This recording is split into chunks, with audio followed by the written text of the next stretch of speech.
Bueno, buenas tardes a todos, a todas, a todes. Boa tarde a todas, a todos, a todes. Eu me chamo Helena Silvestre. Eu sou parte da revista Amazonas. Sou parte da revista Amazonas que fica aqui no Brasil. Eu falo da cidade de São Paulo e hoje vou fazer um esforço de conectar com mulheres incríveis que fazem lutas em outros países. A gente hoje vai descobrir através do olhar dessas mulheres um pouco das lutas, das resistências e de como têm passado os povos em lugares da Nicarágua e de Honduras, e eu estou falando em português, pero voy a hablar en español, aunque yo sea de lengua portuguesa acá en Brasil, para que podamos conectarnos con las luchas. Ya hice una pequeña presentación en portugués, entonces ahora retomo en español. Eso es un tema importante de la lengua, porque a veces nos cuesta comunicarnos con otras luchas, con otras experiencias, y parte del laburo, parte del intento de la revista Amazonas, que es un espacio militante de mujeres que en varios territorios están haciendo luchas, es ayudar para que podamos superar la frontera del idioma y conectarnos entre mujeres sin fronteras en nuestras luchas. Quería decir que estamos haciendo un cumpleaños, Revista Amazonas. Son 2 años desde que comenzamos a reunirnos para conectar luchas, para conectar experiencias, pensamientos e incluso dolores que nos acompañan en nuestras luchas y territorios. Estamos haciendo de este cumpleaños un momento de reflexionar, un momento de pensar juntas, un momento de fortalecernos. Y es un placer, es un gusto, es un honor comenzar estos festejos, aunque virtuales, con mujeres tan fuertes, con luchas tan importantes, con territorios que a veces, por ejemplo, acá de Brasil, que somos un país tan grande, mayormente negro, a veces no sabemos nada de lo que pasa con las luchas de nuestros hermanos y más que todo nuestras hermanas en Nicaragua, en Honduras, en otros países, en otro continente, y es un gusto conectar mujeres afro que están produciendo luchas desde América del Sur hasta América Central, que somos hermanas, que no tenemos fronteras. Y bueno, este es un placer. Espero que todas las personas que nos ven ahora, todas las compañeras que nos ven ahora puedan disfrutar, como pienso que vamos todas, de este momento de intercambio, y que, bueno, es un placer y un gusto. Muchísimas gracias, compañeras. Ellas van a presentar porque hacen esto seguramente mejor lo que yo haría, y eso es parte de la primera pregunta que voy a hacer. Está acá Dolin Miller, que ya van a conocer. Bienvenida, muchísimas gracias por aceptar la invitación y abrazar este momento con nosotras. Está acá también Tesla Quevedo, que también le digo bienvenida y muchas gracias por aceptar esta invitación de estar acá con nosotras, compartiendo.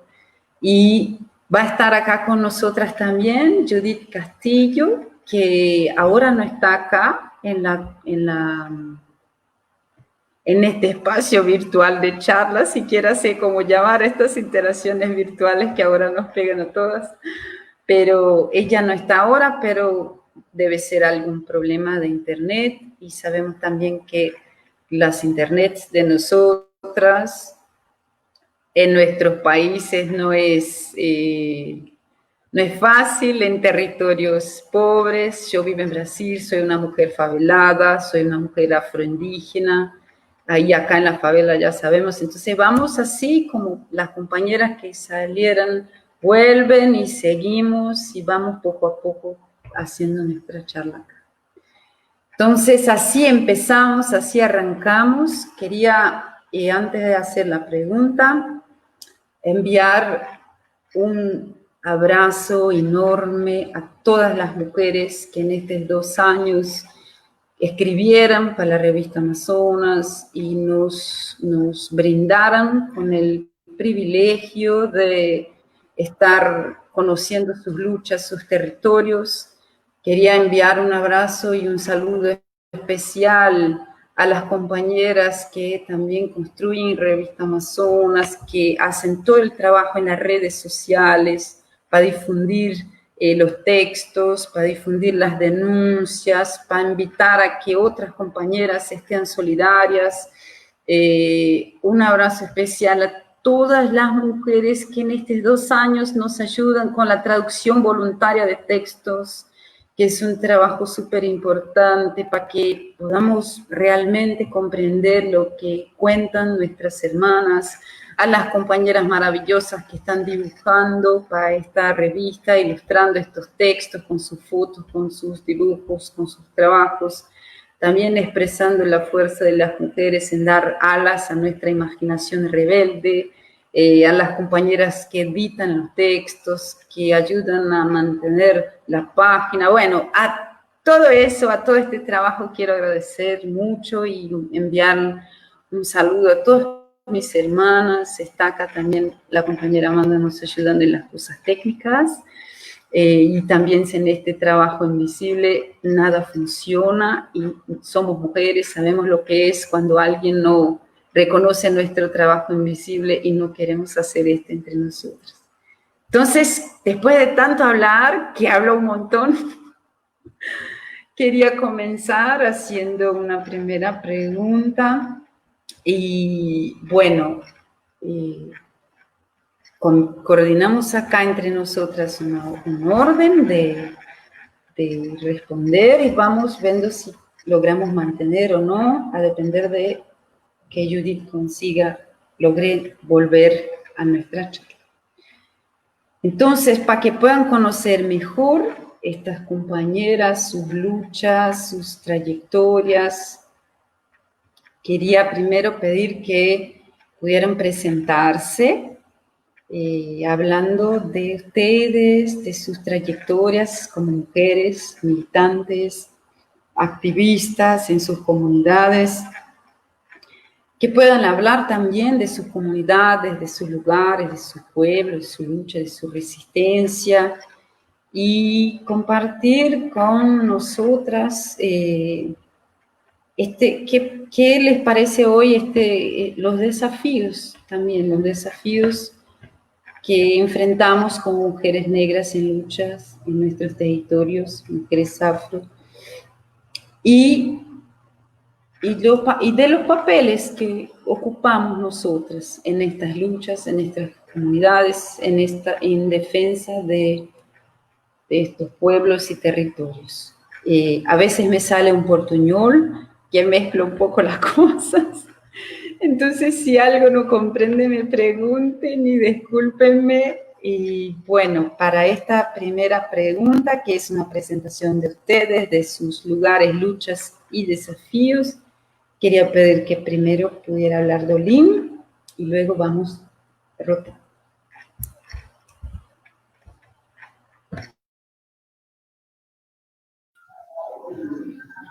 Muito obrigado, Elena. Muchísimas gracias por la oportunidad que nos brinda la revista Amazona. Creo que porque las dos vienen del latín, entonces, muito obrigado. La oportunidad que me brinda la revista Amazonas de poder abordar sobre la lucha de nuestros pueblos afrodescendientes en Nicaragua. Mi nombre es Dolin Miller, soy de la costa caribe de Nicaragua, mi ciudad Bluefields. Fue parte de lo que fue la Mosquitia, la costa de la Mosquitia, con una historia enorme de muchas luchas, que inclusive logró anexarse al Estado de Nicaragua por medio de tratados. Y a partir de esos tratados viene prácticamente una lucha que no acaba. Precisamente durante el tiempo de la Revolución de Nicaragua, en los 80, 1979-80, se dio otras luchas más fuertes para lograr que en la costa caribe pudiéramos tener regiones autónomas, con una ley que podría decir que tiene una implicancia internacional, porque se trata no solamente de pueblos indígenas, sino también de pueblos afrodescendientes, creoles y garífunas, que tienen igual derecho en el contexto de la Constitución Política de Nicaragua. Mi ciudad natal ha sido la cabecera, diría yo, de las regiones autónomas. Es una población que tiene población indígena, población afrodescendiente, población mestiza, que han migrado en los últimos 100 años hacia la costa caribe y que conforman la multietnicidad.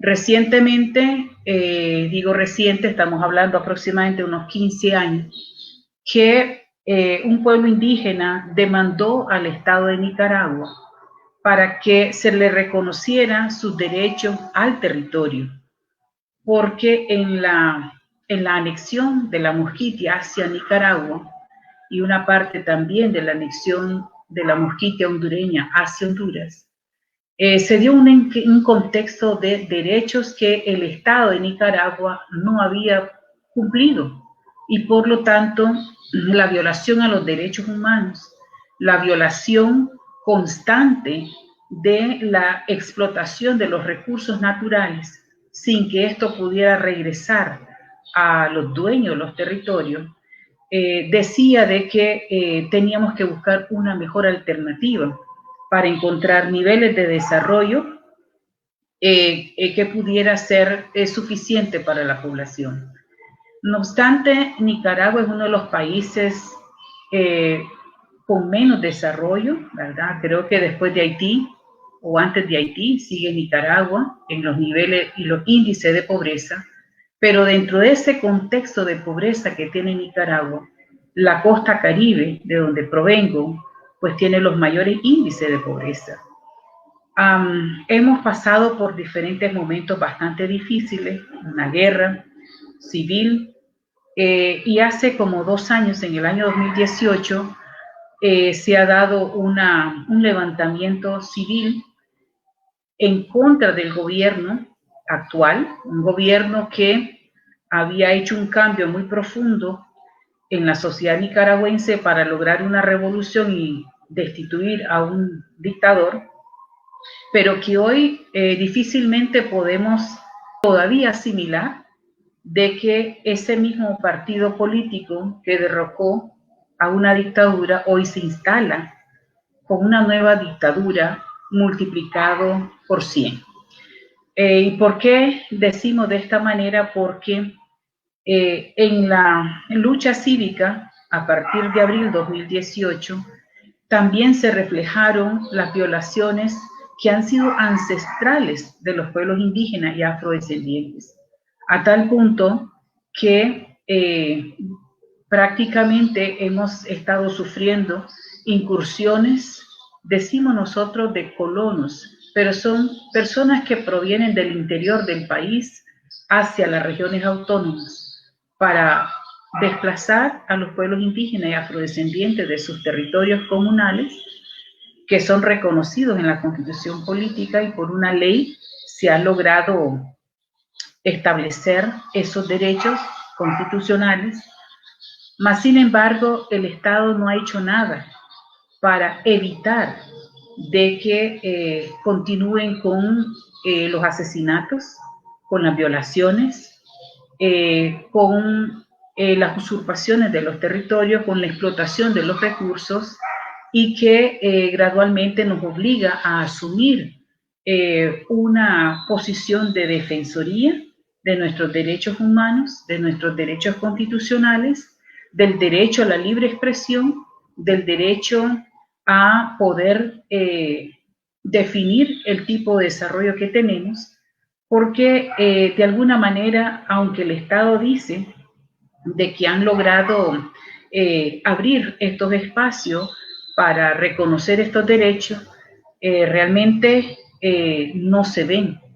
El Estado de Nicaragua levanta la bandera de que solamente en Nicaragua hay una ley de autonomía para los pueblos indígenas, pero con esa misma ley de autonomía se han creado los mecanismos para interrumpir un proceso de organización comunitaria, porque para nosotros la autonomía también se basa en un derecho prácticamente de la autonomía comunitaria, es decir, que son las comunidades que se organizan para elegir a su propia autoridad sin injerencia política partidaria, y que en el fondo pues se pueda lograr lo que nosotros pretendemos como pueblos indígenas. Y hay algo importante, Judith, algo muy importante, especialmente para los pueblos afrodescendientes, los pueblos negros. El Estado de Nicaragua quiere limitar el derecho de la población afrodescendiente. Solamente quiere reconocer que los pueblos originarios son los que tienen mayor derecho que la población afrodescendiente. Y nosotros le tenemos que recordar al Estado de Nicaragua que nosotros estamos acá antes de que Nicaragua fuese Estado. Entonces, en esa lucha hemos encontrado que han querido minimizar el reclamo de las tierras comunales que nosotros hemos pedido y demandado en el contexto histórico y en el contexto de derecho. Y por lo tanto, estamos confrontados entre el Estado y los pueblos indígenas y afrodescendientes, y en mi rol, ¿verdad?, de defensora de derechos humanos, también fui electa representante creole, ¿verdad? La población afrodescendiente aquí en Nicaragua se le denomina creole, no solamente por la forma de hablar, porque nuestra lengua materna es el inglés, y que se ha adoptado de una manera no solamente de la identidad, sino también de la lengua, y que además de eso quieren que nosotros nos conformemos con cualquier cosa a lo que el Estado quiere dar. Y nosotros dijimos que no es así. Nuestros derechos son iguales que los pueblos indígenas, y hemos tratado de hacer lo imposible para poder lograr de que eso se logre. Tenemos casos en la Comisión Interamericana de Derechos Humanos y esperamos nosotros de que el Estado pues respete esos derechos. Es nuestra responsabilidad lograr de que a futuro, cuando se den los cambios suficientes en Nicaragua, pues también la nueva sociedad nicaragüense pueda respetar estos derechos, porque hay discriminación y hay racismo en nuestra Nicaragua. Ay, Dolin, muchísimas gracias. Yo me quedo bastante emocionada acá desde Brasil, donde también tenemos tanta población afrodescendiente, y el Estado siempre está en nos dividir, ¿no? Está intentando dividir nuestros pueblos, y tenemos nosotros que juntarnos, unirnos en la lucha para reivindicar y plantear los derechos. Está ahora Judith, que logró volver. Ya explicamos que acá somos todas mujeres luchadoras en territorios con conexiones de internet complejas, o sea que nadie se va a sorprender si una sale y vuelve y está todo bien. Judith, ahora le tocaría a ti, entonces si quieres yo puedo repetir la pregunta que hice, que Por en favor. realidad tiene que ver con que te pueda presentar a ti, tu trayectoria de lucha, también hablar de tu territorio originario, de las luchas de este territorio, de los desafíos que ves para la organización y lucha de las mujeres afro y los papeles que juegan el Estado en las comunidades. Entonces, más o menos entre 5 o 7 minutos y ya, la palabra es tuya, Judith, bienvenida. Muchas gracias por la invitación. Mi nombre es Judith Castillo, como las colegas lo dijeron. Soy originaria de la ciudad de La Ceiba, pero mis padres son del municipio de Iriona, en el departamento de Colón, de Honduras. También pertenezco a la comunidad garífuna, ¿verdad? Soy garífuna, al igual que Tesla, mi colega que está ahí conmigo. Y estas comunidades, como la mayoría de las otras comunidades garífunas e indígenas, están social y económicamente olvidadas por el gobierno, siempre ha sido así. Y en esta pandemia lo único que aconteció fue que las desigualdades sociales se aumentaron y se exacerbaron y salieron a flote. Entonces, hola. Hola. Estamos acá escuchándote con mucho gusto. Ok. Yo estaba traumatizada con ese del internet que está, Sí. y pienso que estoy al aire. Estamos contigo. Sí, lo que estaba hablando es de las situaciones de nuestras comunidades. Yo represento a la comunidad garífuna. Mis papás son de la comunidad garífuna de Cuzuna y mi mamá de Siriboya, que quedan en el municipio de Iriona, en el departamento de Colón. Comunidades que, como la mayoría de las otras comunidades garífunas, están socialmente olvidadas por el gobierno. Las inversiones en cuestión de salud, en cuestión de educación, en cuestión de infraestructura y transporte siempre ha sido muy pobre y se observa una desigualdad social muy marcada en nuestras comunidades. Algunas carecen de electricidad, como es el caso de la comunidad de Cuzuna, que hasta estos momentos todavía no hay electricidad, carecen de internet, agua corriente, la inseguridad alimentaria también es muy grande y las fuentes de trabajo son limitadas. Nuestras comunidades todavía sobreviven de lo que es la pesca, sobreviven de la agricultura y estamos teniendo bastantes problemas con eso. Se aumentó ahora con lo de la pandemia y según las noticias que he estado viendo hay algunas comunidades que están siendo más afectadas que otras. También debido a todas las situaciones que tienen las comunidades y históricamente también, además de lo que es la agricultura y la pesca, sobreviven de la inmigración, de las remesas que son producto de la inmigración hacia varios países, principalmente hacia Estados Unidos. Hay bastantes comunidades en Los Ángeles, en Nueva Orleans y Nueva York. Y ahora con la pandemia, como la mayoría de las personas que están allá pararon de trabajar y las personas en las comunidades sobrevivían de esas remesas, entonces también fueron afectadas, ¿verdad? En nuestras comunidades, otra cosa que también es común es el acceso a la educación, es muy limitado, muy pobre, precario. Hablando siempre desde mi lugar, ¿verdad? En las comunidades a las que pertenecen mis padres, el ciclo al que se consigue llegar es el ciclo común, que creo que aquí en Brasil se llama ensino fundamentado, y es hasta noveno grado. Si las personas quieren continuar estudiando, si las personas quieren continuar estudiando, tienen que irse a la ciudad más próxima, normalmente a las ciudades más urbanizadas, donde pueden continuar al bachillerato. Y llegando a esas ciudades, tienen que enfrentarse, además de una cultura nueva, enfrentarse a aprender otro idioma, que es el español, porque en nuestras comunidades todavía se habla bastante el garífuna. Los que hablan español son jóvenes que consiguieron salir a las ciudades y aprenderlo, y los adultos. Pero los niños en nuestras escuelas, ellos son enseñados en garífuna.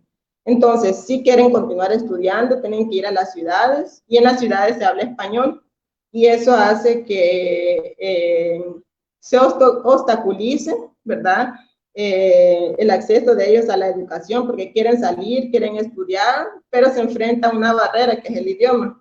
Para algunos es un reto, pero para la mayoría es un obstáculo, ¿verdad?, porque no es muy fácil salir del lugar donde está y enfrentarse de cara para un idioma nuevo. Entonces es también un desafío que se tiene y que pocos consiguen superarlo.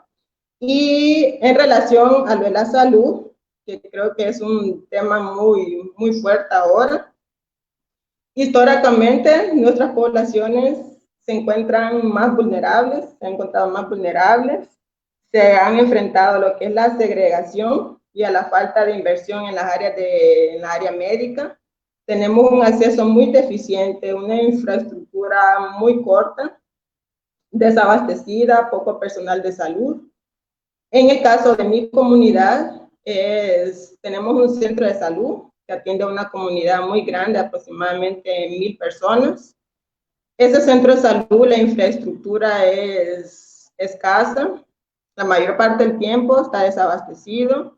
Tenemos una enfermera auxiliar, y las veces que hay médico médico en servicio social, ¿verdad? Significa que va a ser una atención médica solamente temporal, no tenemos un médico que esté ahí permanentemente, sino que siempre estamos en esa incerteza de que este médico va a estar ahí hasta el tiempo que él aguante, 6 meses, 1 año, que es lo que normalmente dura el servicio social, y después de eso estamos descubiertos.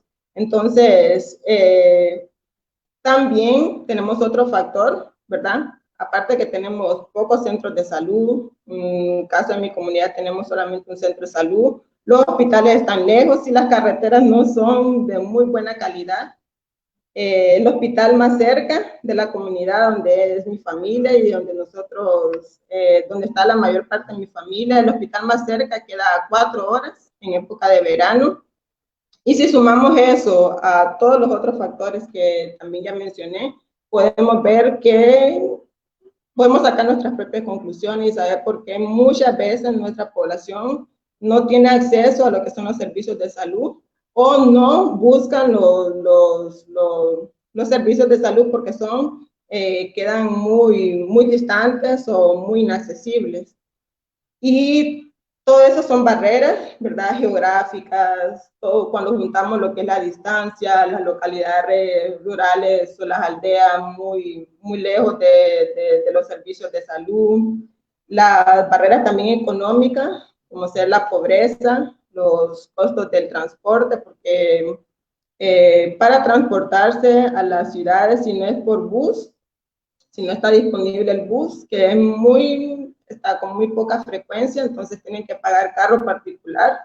Carro particular no es barato, que digamos, Tesla no me va a dejar mentir en esa parte. Entonces, si una persona se enferma y no encuentra la solución en los centros de salud, tiene que ir hasta la ciudad más cerca, muchas veces también pagar carro particular, cosa que no está dentro del presupuesto de muchas personas y dentro de la capacidad también para pagar.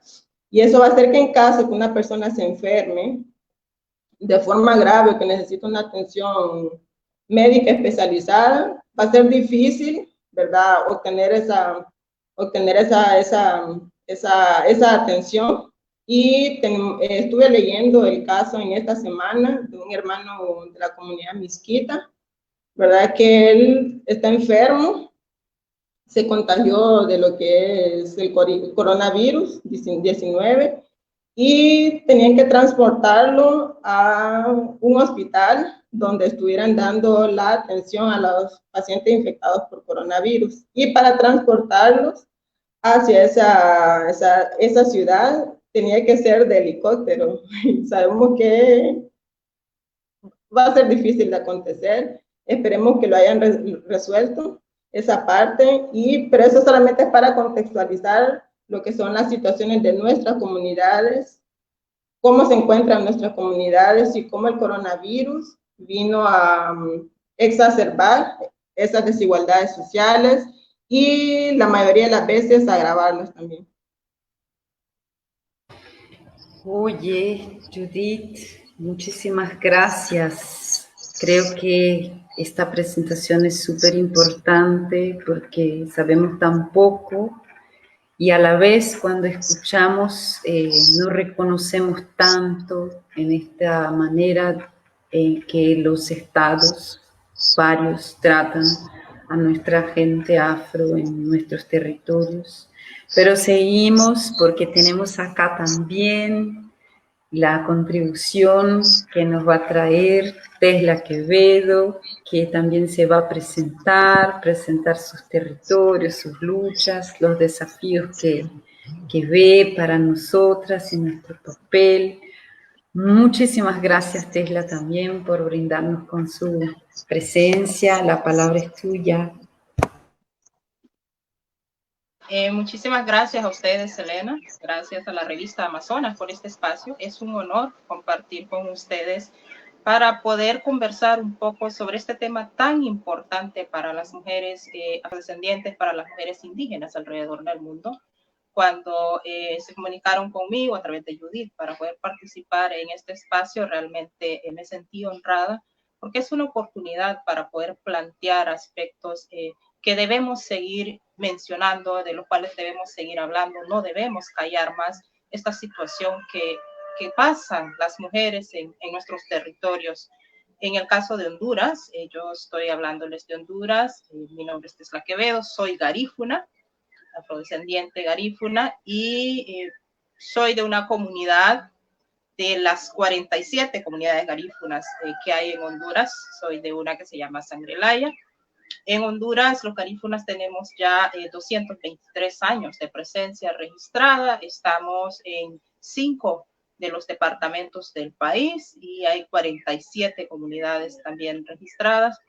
Y Judith ya les conversaba un poco sobre el contexto de nuestra comunidad, sobre el contexto en el que nosotras nos movemos como mujeres garífunas, mujeres afrodescendientes en el país. Vale destacar que la mujer garífuna es una mujer lideresa por naturaleza. Tenemos una referente histórica que es Barauda. Barauda es esa lideresa que luchó y prácticamente nos dejó ese legado de mujeres garífunas. Ustedes están dotadas de poder, ustedes están dotadas de fortaleza para poder sostener a este pueblo.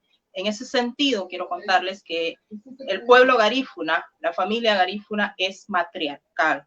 La mujer es la responsable de transmitir los saberes, es la responsable de transmitir los valores dentro del hogar, dentro de la comunidad.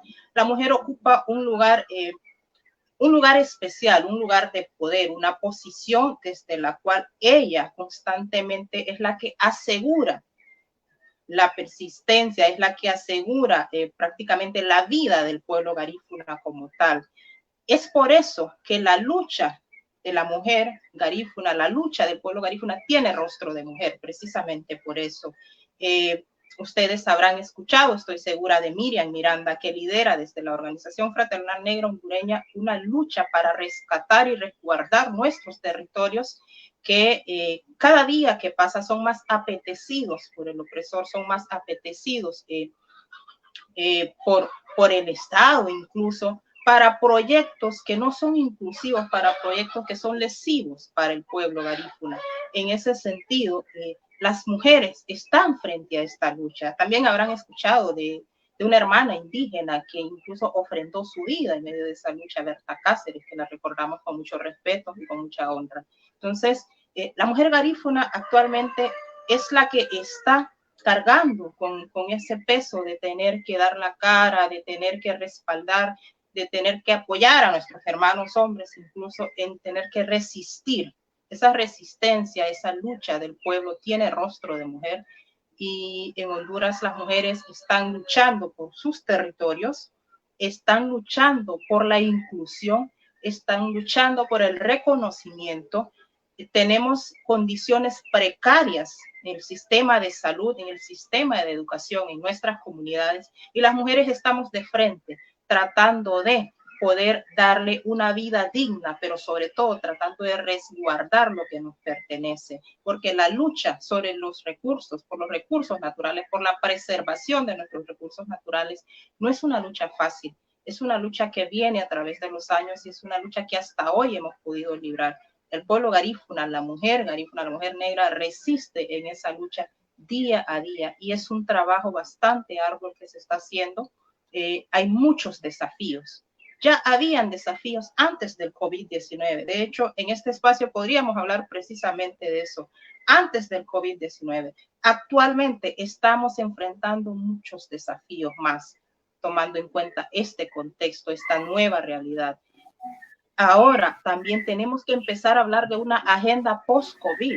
Vamos a tener que hablar de cómo asegurar la seguridad alimentaria, cómo garantizar la salud, cómo recuperar espacios, cómo recuperar procesos, para el caso, cómo podemos utilizar los saberes ancestrales para salir adelante, para poder trabajar el tema de la reactivación económica de nuestros pueblos, porque la mujer es la que resguarda incluso ese tema dentro del hogar.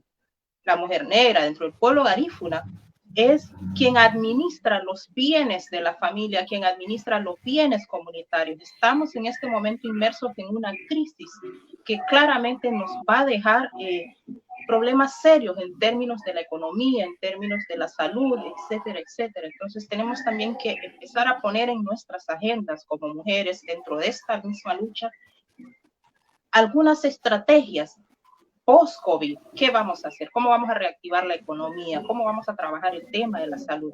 La pausa que hay en este momento en la educación, que ya era deficiente, que no tenía la calidad adecuada, y en este momento nuestros jóvenes, nuestras niñas, en este momento no están recibiendo una educación con la calidad que ya tenían.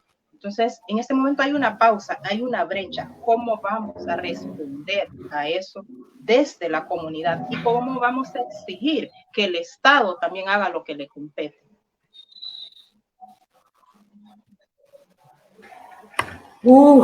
¡Qué fuerza!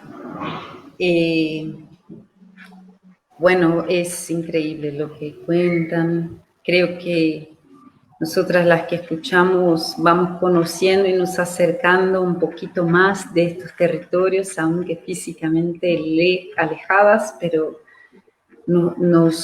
ustedes nos permiten acercarnos un poquito de estas realidades, de estas hermanas, de ustedes, de esta fuerza. Yo quería, antes de pasar a la segunda pregunta, hacer la lectura de un manifiesto que hemos publicado en Revista Amazonas, y va a ser solo muy rápido, 1 minuto, pero creo que tiene que ver con todo eso que hablaban ustedes, y creo que también tiene que ver, se vincula, se asocia de alguna manera a lo que me gustaría preguntar después. Se llama Por el fin de la violencia contra las mujeres y pueblos indígenas de Nicaragua. Una vez más, los pueblos indígenas de la Vía Yala enfrentan un proceso genocida que amenaza su existencia y derechos sobre sus territorios. Las comunidades tradicionales y pueblos indígenas de Nicaragua han permanecido en constantes invasiones a sus comunidades, víctimas de asesinatos y destrucción de extensas áreas de bosques. El río se calla, pues su agua no corre más debido a la muerte sembrada por un segundo proceso de colonización que viene de lo interno.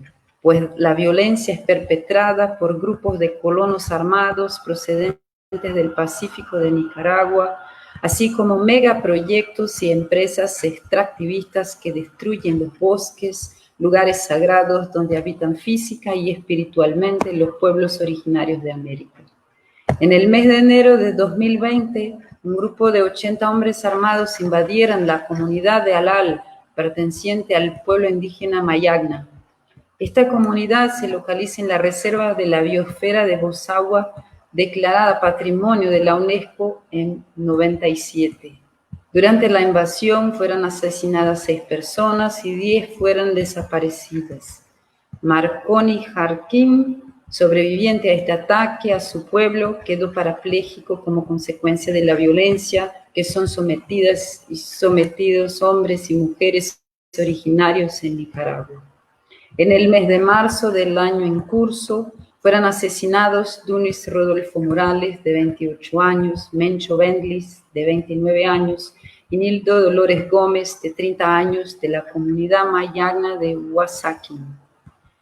El 10 de julio, el pueblo mayagna recibe otro ataque de colonos, asesinando a Simeón Silva, de 26 años, e hiriendo de gravedad a Santos Gómez Pérez, de 50 años de edad, en el territorio mayagna Saunibú.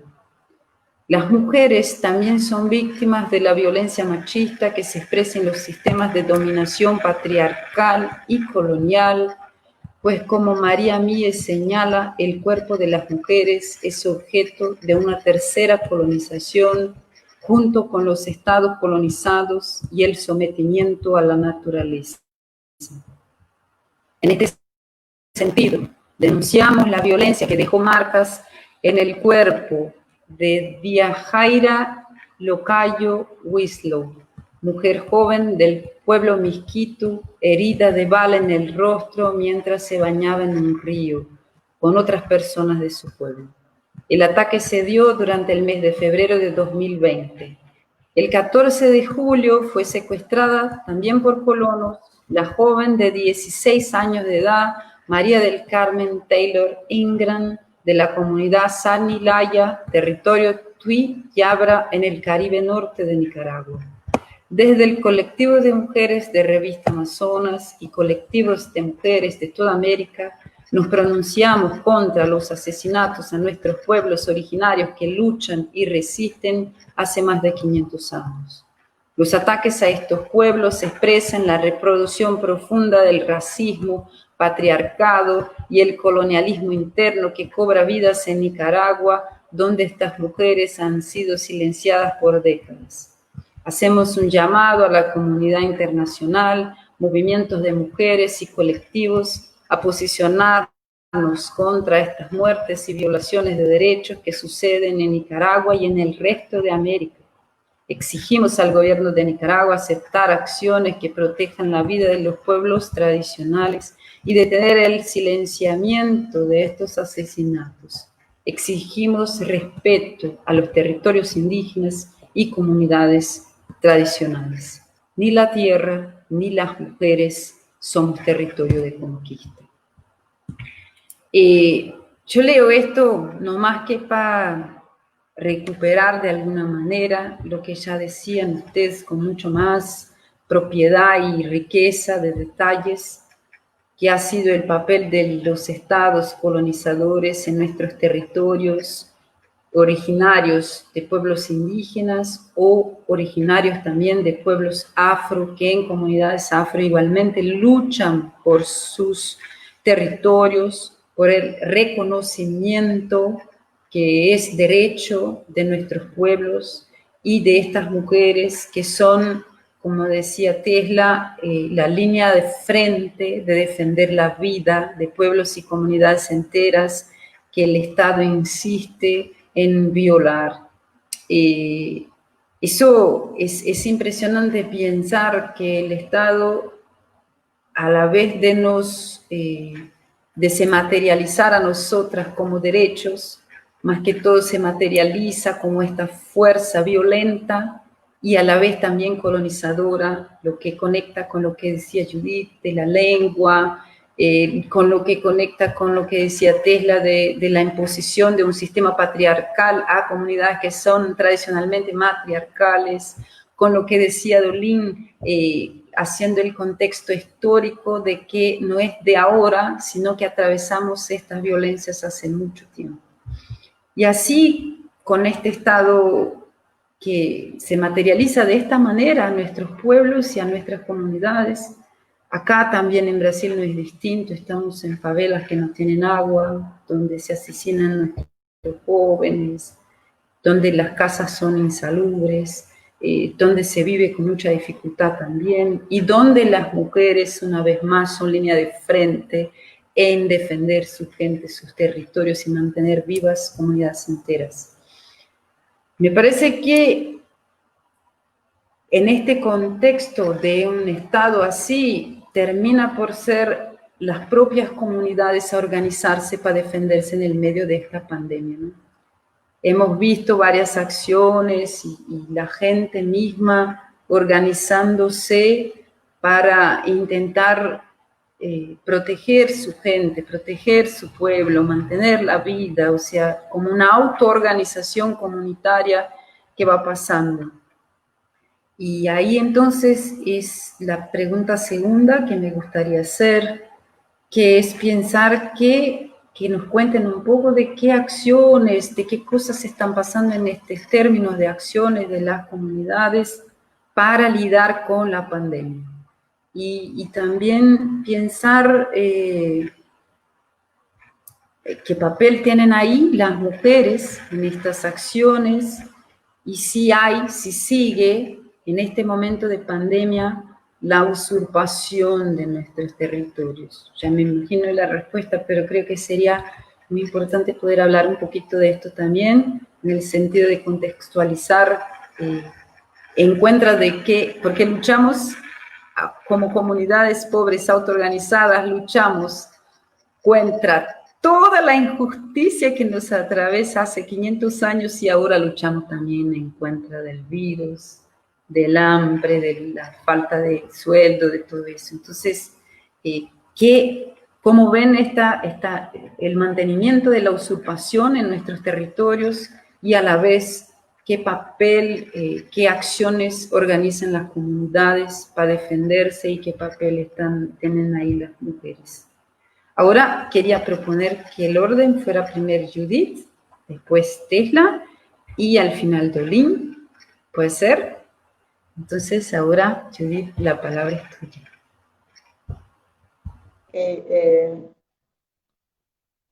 Hasta el momento, en Honduras el virus se encuentra concentrado en lo que es la zona norte del país. Y la zona norte sabemos que es donde están la mayoría de las comunidades garífunas. Nuestras comunidades se unieron y fueron creativas para garantizar lo que es la información y los recursos, que esta información y recursos lleguen a lo que son los más vulnerables. Como hablé al principio de la barrera del idioma, ¿verdad? La mayoría de nuestras comunidades hablan garífuna y la información sobre el coronavirus está siendo difundida por los medios de televisión, por internet, en español. Entonces, las comunidades, los miembros de las comunidades se organizaron, ¿verdad?, para traducir esa información, esos medios de prevención sobre el coronavirus, traducirlo del español al garífuna. Y también está el caso de una médico hondureña que se graduó en Cuba, que ella es de la comunidad de Batalla, y ella pegó una gran parte de las informaciones del coronavirus sobre cómo prevenir, cómo cuidarse, todo eso, lo tradujo del garífuna, del español al garífuna, y está también transmitiéndolo con ayuda de algunas radioemisoras para bastantes comunidades garífunas. Esa es una acción ejemplar, ¿verdad? Sabiendo que eso va a ayudar a orientar a las personas, principalmente a los que son los ancianos, y evitar que las comunidades colapsen con lo que es esta enfermedad. Como Tesla también había hablado anteriormente, nuestras comunidades son mayoritariamente matriarcales. Las mujeres son las que se encargan, nuestras madres, nuestras abuelas son las que se encargan de la educación de los niños, de nuestros jóvenes. Son las, en la mayor parte de los casos, son las jefas del hogar, ¿verdad? Y una de las características también de nuestras comunidades es que en la mayoría de los hogares, uno o ambos padres están trabajando fuera del país para sustentar a sus hijos. Entonces, en ese caso, es tomada las riendas del hogar, como decimos nosotros, por lo que son las mujeres, a veces las abuelas, que se encargan de la educación de sus niños. Y esos padres que están fuera se encargan de mandar remesas hacia sus hogares, y esas remesas se vieron afectadas ahora con lo de la situación de la pandemia, pero eso no impidió que nuestras comunidades salieran adelante, ¿verdad? Porque somos personas que históricamente venimos luchando contra adversidades. Estas comunidades se organizaron. Hay varios ejemplos de mujeres campesinas que se han unido para crear geles de mano, jabones, todo hecho a base de plantas medicinales, ¿verdad? Han establecido personas que se encargan de entregar lo que son las bolsas solidarias que entrega el gobierno a algunas personas. También practican lo que es el intercambio de los productos alimenticios y mensajes de texto para saber, para organizarse, cómo hacer el cuidado de las personas. La mayoría de las mujeres en algunas de las comunidades son las que se han encargado también de dar la información a las otras personas y de cuidar el ingreso de personas a lo que son las comunidades, prácticamente así como de cerrar las fronteras. Un ejemplo, de cerrar las fronteras, y también se han organizado creando, sabemos que no tenemos todos el acceso a lo que son las máscaras, entonces se han organizado para crear lo que son las máscaras de telas o máscaras artesanales, también utilizando lo que son nuestras medicinas ancestrales para fortalecer el sistema inmunológico de las personas y evitar que les dé el coronavirus de una forma fuerte, y proteger principalmente a lo que son nuestros ancianos, que sabemos que son las personas que van a ser más afectadas, ¿verdad?, por el coronavirus. Entonces, con nuestra medicina ancestral estamos, las organizaciones y las comunidades se organizaron, disculpen la redundancia de palabras, para distribuir o dar a conocer también lo que son ese conocimiento muy importante y proteger de esa manera a nuestras comunidades. Todo eso sabiendo, ¿verdad?, que si nuestras comunidades no lo hacen, nadie más lo va a hacer por nosotros, porque estamos prácticamente olvidadas por lo que son el gobierno y desprovistos de atención médica.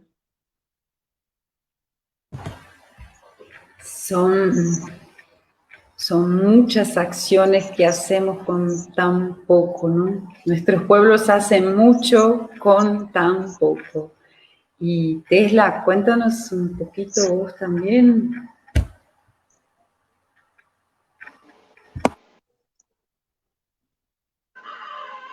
Gracias. Bueno, como comentaba Judith, realmente la situación en este proceso ya de 4 meses aproximadamente de confinamiento por la pandemia COVID-19, las comunidades garífunas, las comunidades afrodescendientes, los pueblos étnicos en Honduras están atravesando una situación crisis. Una crisis en medio de la crisis. ¿Por qué? Porque son comunidades que a través de los años han sido comunidades marginadas, olvidadas, no atendidas. Hay una deuda histórica del Estado en ese sentido con las comunidades, y llega esta pandemia para la cual se dice nadie estaba preparado. Imaginémonos entonces comunidades olvidadas, comunidades que no han podido gozar de sus derechos simplemente porque los gobiernos de turno pues no las atienden. Entonces, nuestras comunidades están atravesando una situación crítica. ¿Qué está pasando con los conflictos sobre nuestros recursos naturales, con la defensa de las tierras? Esa no puede entrar en cuarentena. Se mantiene alerta el pueblo, la lucha sigue, la lucha permanece, porque la amenaza también está latente constantemente. Entonces, no podemos confinar la lucha en medio de esta pandemia, porque al menor descuido puede ser fatal para nuestro pueblo. Y muestra de eso es que esta semana hemos tenido episodios muy tristes, muy lamentables, para los cuales exigimos justicia en nuestras comunidades. Estamos a la espera de noticias sobre 4 hermanos, hombres jóvenes de una comunidad garífuna que actualmente desconocemos dónde están, porque han sido secuestrados repentinamente de sus hogares ayer en la mañana. En otra comunidad garífuna sufrimos un atentado a la naturaleza. El río amaneció cubierto de peces muertos. Aparentemente se presume que fueron envenenados, que alguien envenenó el río, y entonces tenemos un problema porque el pueblo subsiste. La seguridad alimentaria de nuestros pueblos en estas comunidades tiene mucho que ver. Los pueblos originarios tienen un contacto, hay un proceso de reciprocidad con la naturaleza. No servimos de la naturaleza, en ese sentido la cuidamos, es sagrado para nosotros. Entonces, esa parte actualmente estamos en pie de lucha en eso, porque no podemos descuidarlo. ¿Qué está pasando con la pandemia? ¿Cómo están respondiendo las comunidades? ¿Cómo está respondiendo el pueblo garífuna? Bueno, con lo que les acabo de comentar, realmente la respuesta estatal ha sido mínima, razón por la cual la comunidad misma ha tenido que armar sus propios equipos de trabajo. Se han conformado equipos de respuesta rápida en cada una de las comunidades, conformadas por el gobierno local de la comunidad, que nosotros lo llamamos patronato, y otros líderes de la sociedad civil que se han sumado. ¿Qué están haciendo las comunidades? Como les comentaba Judith, están ellos mismos creando, están ellos mismos confeccionando mascarillas, están haciendo los geles. Las comunidades han tenido que hacer sus propios insumos para las medidas de bioseguridad, porque no podemos esperar que la pandemia nos ataque en gran porcentaje para poder reaccionar. Entonces se está trabajando en el tema de la prevención, y eso lo está haciendo la misma comunidad. El tema de la seguridad alimentaria, bueno, el pueblo garífuna, las mujeres y los hombres garífunas han tenido que emigrar, precisamente por este contexto que les estamos comentando que vive el país. Muchos de nuestros hermanos están viviendo fuera del país, la mayoría en Estados Unidos, en España, y ya hay muchos, sí, en Europa, España, Italia, Reino Unido, etcétera, etcétera. Y de ahí muchas familias subsisten a través de las remesas. Y estas familias, aun cuando a nivel del mundo el impacto de la pandemia es realmente común a todos, nadie puede decir en este momento estoy exento a este impacto, pero las familias que están fuera del país han hecho también equipos de respuesta rápida en Estados Unidos, en Europa, para poder responder y respaldar el trabajo que se está haciendo dentro de la comunidad. Están enviando recursos económicos para que se pueda comprar alimentos y esto se pueda distribuir entre las familias más vulnerables en cada una de las comunidades. A nivel local también se han conformado equipos de trabajo multidisciplinarios, conformados por profesionales de la medicina, de la psicología, de trabajo social, personas con expertise en medicina alternativa, medicina natural, y a través de este equipo atender a la comunidad, dar una atención diferenciada a la comunidad garífuna, donde tenemos médicos dando asistencia, incluso virtual, médica, ya sea en lengua materna o en otro idioma, para que la comunidad pueda tener esa respuesta inmediata y pueda tener esa solución de su propio pueblo. Hay un equipo de psicología que está trabajando en dar apoyo psicosocial, porque hay un problema que no se está visibilizando mucho y que nos ha impactado más en esta pandemia. Se han disparado los índices de la violencia intrafamiliar, y las mujeres están sufriendo mucho porque están confinadas con el agresor en este momento. Y este es un problema que no se ha dado una respuesta efectiva en este sentido.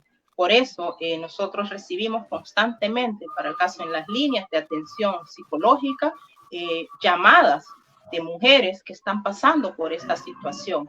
Entonces es ahí donde entra otro equipo de trabajo del pueblo, profesionales del mismo pueblo, profesionales garífunas, que dan asesoría y acompañamiento en temas de derecho. Acompañan a estas mujeres para poder poner una denuncia y todo el proceso que se debe seguir. Entonces, estas acciones son las que se están desarrollando de manera coordinada por los miembros de la comunidad, los líderes de la comunidad, las personas que están adentro de la comunidad y todos aquellos profesionales que han querido sumarse de manera gratuita, de manera voluntaria, para poder dar respuesta inmediata a nuestras comunidades, porque como les decía, hay un impacto en este momento, hay una crisis en este momento. Sin embargo, ya estamos empezando también a tener esa visión de qué es lo que viene después. Esas familias que sobreviven a través de las remesas también van a sufrir un impacto, porque sus hijos, sus esposos, los que trabajan, para el caso, embarcados, en este momento están aquí. Los barcos han venido a dejar a todos los marinos. Los que viven en Estados Unidos y trabajan en diferentes áreas, en diferentes rubros, allá en este momento muchos de ellos no están generando ingresos económicos. Entonces vamos a tener un impacto económico en ese sentido. ¿Cómo vamos a responder a eso? Y la mujer se ve muy impactada por esta situación. Entonces tenemos que responder. Entonces estamos trabajando en esa visión de qué podemos hacer, cómo reactivar la economía a través de la agricultura. Un aspecto muy importante para los pueblos en este momento es el emprendimiento. Y en el emprendimiento, más del 60% actualmente son mujeres las que están emprendiendo. Entonces, y estas mujeres también están pasando por una crisis, están pasando por un desafío, porque muchos de los emprendimientos, del 100% de los emprendimientos, de los pequeños negocios, que son los que sustentan la economía nacional, y muchas mujeres garífunas, yo soy una de ellas, también soy emprendedora, que hemos incursionado en este mundo del emprender. Nuestros productos no son productos de primera necesidad. En ese sentido, en este momento hay una pausa en la productividad, hay una pausa, no están siendo rentables esos negocios, pero estamos trabajando para que nuestros negocios puedan acoplarse a esta nueva realidad, para que nuestros negocios puedan persistir, que no mueran esas iniciativas, que las emprendedoras de los pueblos originarios puedan reinventarse dentro de ese rubro y puedan recibir ese apoyo y ese respaldo, que se pueda consumir ese producto local y se pueda tener una visión de sostenibilidad para ese rubro, porque va a ser muy importante después de esta pandemia tener las bases sentadas para todas esas situaciones y así poder de alguna forma salir airosos de esta situación, porque no es fácil, pero sí, esas son las iniciativas que se están gestando, ese es el pensar, el sentir y sobre todo el actuar del pueblo, que es el mismo pueblo que lo está haciendo, porque hemos comprendido que sí hay que hacer esa lucha por el reconocimiento, por la participación, por la inclusión, porque para el caso aquí en Honduras, tenemos 128 diputados, que son las personas que toman las decisiones en el país, los que legislan, y de esos 128 diputados, apenas el 4% es afrodescendiente. 6 personas. Son 8, pero propietarios solo son 6. Y de ese 4%, apenas el 2% son mujeres afrodescendientes. Entonces, y para tomar una decisión, para poder legislar, ellas requieren de la participación de un gran porcentaje de los presentes en ese espacio. En ese sentido, también tenemos esa brecha en la participación ciudadana, en la participación política de nuestros pueblos y de la mujer. Hay una cuota pendiente ahí, hay una deuda histórica ahí. Entonces también hay que fortalecer la participación en esos espacios y hablando del impacto post-COVID-19 va a ser sumamente importante en los próximos comicios legislativos posicionar a la mujer negra, posicionar a la mujer indígena en estos espacios para que se puedan tomar las decisiones de manera asertiva y pueda tener un impacto positivo en nuestros pueblos. Gracias, Tesla. En realidad es eso, ¿no? Vemos cómo hace mucho nuestro pueblo y nuestras comunidades, mismo con tan pocos recursos, mismo sin tener el derecho de decidir los rumbos de toda la riqueza que maneja el Estado, porque somos ahí tan pocos en este Estado, y al mismo tiempo hacemos tanto en nuestras comunidades, como que creo que vamos a construyendo por la fuerza de la necesidad también un autogobierno, porque somos los que se importan con nosotros, con nuestra gente. Acá también estamos en esto acá con las mujeres de muchas favelas haciendo una red para también intentar disminuir los daños de esta crisis sanitaria en nuestras comunidades, también los atendimientos psicológicos. Estaría lindo que nos podamos conectar también como una red internacional de mujeres que están haciendo trabajo, fortaleciendo comunidades y intentando defender la vida, ¿no? Acá volvió Dolin y quería también escucharte un poquito acerca de eso, de qué cosas, de qué acciones el pueblo está generando para preservar la vida, los territorios y cómo anda también la usurpación, sencillo, ¿no? Bueno, cuéntanos un poquito.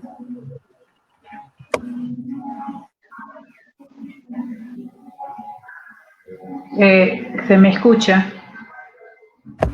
Sí, súper bien. Hola. Está bien. Muchísimas gracias nuevamente.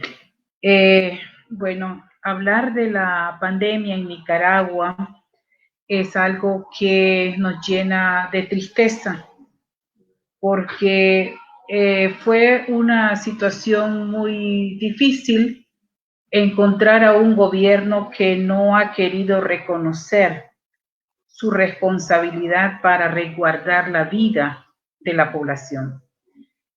Por lo tanto, la pandemia entró en una crisis social y política y económica que reveló ante el mundo lo que sucedía realmente en Nicaragua. Una desobligación del Estado, un presidente que se ausentó por mucho tiempo, más de 30 días, violando la misma constitución política. No se sabía si estaba enfermo, si estaba fallecido, no sabemos. Pero la conducción fue por la vicepresidencia, que es la esposa del presidente. Por lo tanto, la conducción de este proceso, de que la población pudiera tomar las medidas, si acaso el gobierno no podía hacerlo o no tenía los recursos para hacerlo, dejó a la población muy vulnerable. En medio de la pandemia, el gobierno quería aparentar cierta normalidad. El Ministerio de Salud empezó a ocultar información de la población y el gobierno empezó aún a llamar a actividades masivas, exponiendo a la población a un alto potencial de contagio y de efectos adversos. Lo digo de esta manera porque las cifras que maneja Nicaragua por el gobierno no reflejan la realidad. Y nos preocupamos porque la población indígena y afrodescendiente somos minoría étnica. Somos aproximadamente el 12% de la población que conviven en el más del 50% en el territorio, en la costa caribe. Y nos preocupábamos porque una pandemia de esa magnitud podía dejar a nuestra población totalmente diezmada, casi como durante la colonización, que esas enfermedades vinieron a exterminar a poblaciones indígenas de forma así, ¿verdad?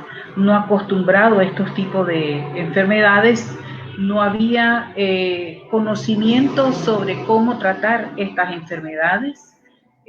Cuando hablamos sobre la medicina tradicional, realmente la población se volcó a eso porque Nicaragua negó de que había COVID, decía que era neumonía típica, y en las certificaciones de defunción, pues así se reflejaba.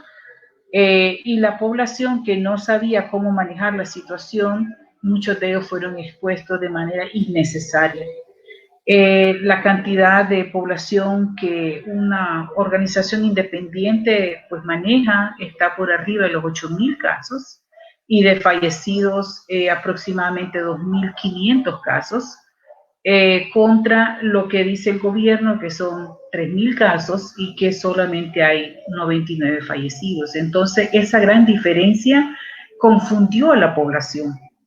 No hallaban entender que ante esta pandemia el gobierno estaba reaccionando de esa manera, ocultando, inclusive despidiendo al personal médico profesional capacitado para el caso, porque ellos hablaban a la población de que se tenían que cuidar porque los hospitales estaban saturados. Aquí donde yo vivo, en la costa caribe, en Bluefields, hay solo un hospital regional. Las comunidades que están más alejadas, muchas de ellas tienen que llegar a esta cabecera por medio de lanchas rápidas.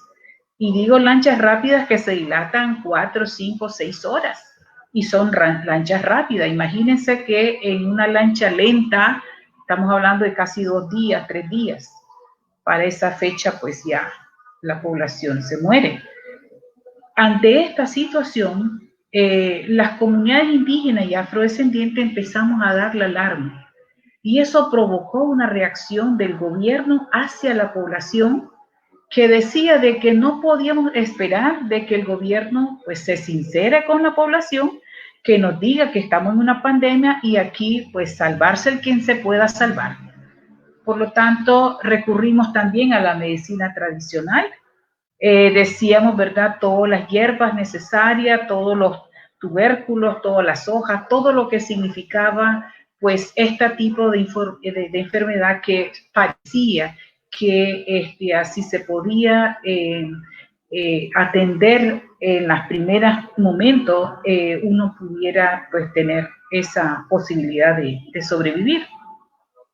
Mas, sin embargo, también en nuestra tradición tenemos como que un gran aprecio para nuestra población de mayor edad, que es el grupo de personas donde estaba siendo más afectada. Ante la negligencia del gobierno, inclusive aquí en mi ciudad, fallecían aproximadamente 5, 6, a veces hasta 10 personas por día, algo muy no típico para nosotros, que la forma también en la cual morían obligaban a un entierro rápido, y eso era en contra de nuestra tradición de enterrar a nuestras personas fallecidas con todo el ritual necesario, ¿verdad? La iglesia, en la casa, todo el protocolo para ir al cementerio. Lo más triste era de que personas que tenían familiares fuera del país pues no podían llegar. Las fronteras supuestamente no estaban cerradas, pero la población no podía entrar. Ante esta situación protestamos, y en esa protesta vino la represión. Enfrente de mi casa estuvieron varias ocasiones la policía, porque decían que nosotros estábamos protestando porque no nos gustaba el gobierno. Pero ¿cómo puede gustar un gobierno cuando no te dice la verdad? Cuando la opresión en medio de la pandemia evitaba de que uno pudiera inclusive buscar ayuda para la población más necesitada. Creíamos nosotros que porque las comunidades estaban bastante alejadas, ellas podían estar exentas un poco de que el mal llegara. Las comunidades indígenas, Misquitas, Mayagnas, Ramas y la comunidad criol de la cuenca Laguna Perla, donde también hay una población muy importante garífuna, Orinoco, en San Vicente, decidieron hacer su propia cuarentena, porque el Estado nunca decretó cuarentena, porque decían que no era necesario. Y ante esta situación, en una comunidad indígena mayagna, la más representativa aquí en la región autónoma Caribe Sur, en una sola familia murieron 8 personas. Y la mayoría de ellos los ancianos, los que tenían todos los saberes, el curandero, la partera, la que era responsable de la iglesia. Entonces, esos entierros significó un impacto muy fuerte, la comunidad se cerró, y ante eso vimos de que el gobierno, tenemos un gobierno regional autónomo, están las alcaldías también, no reaccionaron ni buscaron ayuda para la población. Y por lo tanto fue la población de Bluefield, la población de Pearl Lagoon, que queda en una comunidad creole también en la cuenca, decidimos hacer un llamado por la radio para que nos solidarizáramos con esta comunidad que decidió ponerse en cuarentena y que por lo tanto el acceso al alimento estaba bastante escaso. Y así con la iglesia, con una radio local, nos reunimos para hacer ese llamado y logramos llevar víveres a esa comunidad. Quiero mencionar de que el temor, ¿verdad?, de nuestras comunidades es de que al ser pequeñas, una pandemia de esta magnitud, pues lógicamente nos va a desaparecer. Y nosotros creíamos que tal vez eso era la intención del gobierno, porque tenemos un problema fuerte de tierras como el estado de Nicaragua, porque somos regiones autónomas, porque tenemos un proceso de demarcación territorial. Todo eso venía a conjugarse y que la pandemia parecía como que era el contexto ideal, idóneo para que el gobierno pudiera pues simplemente hacer lo que pues le venía en gana. Es difícil admitir de que han habido también algunos líderes comunales de nuestros territorios, algunos agentes políticos, si lo tengo que mencionar así, como que no están como que muy compenetrados con los derechos de nuestros pueblos, están más volcados hacia sus procesos políticos partidarios, y esos procesos políticos partidarios que ancestralmente nos han venido a crear una confusión en las comunidades donde no nos interesa la parte política partidaria, porque todo representa el Estado. Lo que nos interesa es de que nuestras comunidades puedan ser respetadas en sus derechos y que podamos tener procesos de desarrollo acorde a nuestras condiciones. ¿Cuál fue nuestra, diría yo, nuestra sorpresa? De que cuando nuestra población, la pobreza es bastante alta, hay un desempleo abierto muy fuerte, aunque hay muchos recursos naturales donde el gobierno pues tiene que invertir en la costa Caribe, mas sin embargo no lo hace, ponen una carretera, pero esa carretera no es para el desarrollo nuestro, sino por los intereses del Estado de colonizar y de continuar extrayendo los recursos, empobreciéndonos más, y nuestra economía se basaba fundamentalmente en las remesas.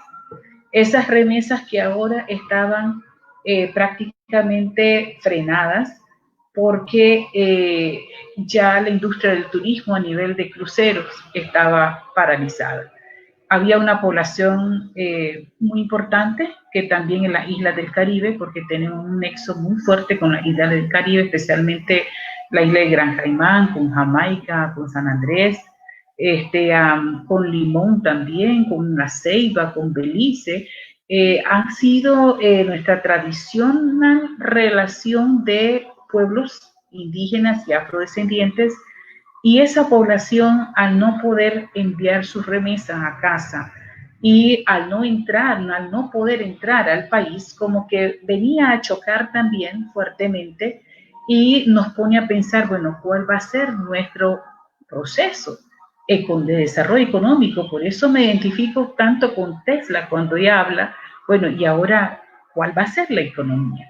¿Sobre qué base va a ser nuestra economía? Y creo como que todavía no nos hemos sentado a pensar de que el Estado, al no invertir en la costa Caribe para su desarrollo y al ser los costeños autosostenibles, pero que ahora con la pandemia eso va a frenar algunas acciones económicas, tenemos que encontrar la mejor alternativa para sobrevivir.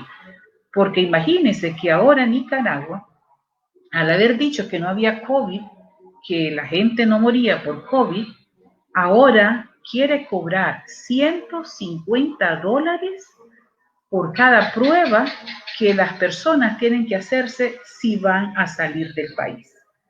Y nosotros nos preguntamos, ¿quién va a pagar eso?